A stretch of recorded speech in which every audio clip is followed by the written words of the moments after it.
How to download all your Snapchat memories at once. This tutorial shows you how to request and export all your saved memories directly from the app.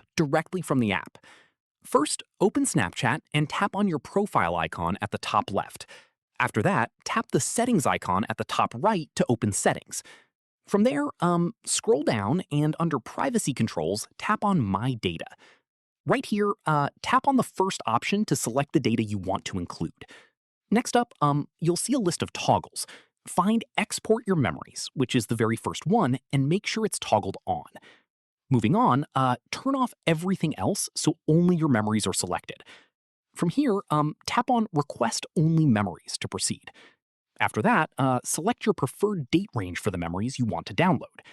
Following this, confirm your email address so Snapchat knows where to send the download link. Finally, tap Submit and Snapchat will process your request. Once it's ready, you'll receive an email with a link to download all your memories at once. Hope this helped you out. If it did, give it a like, subscribe for more Snapchat tutorials, and tap the bell for updates. See you in the next one.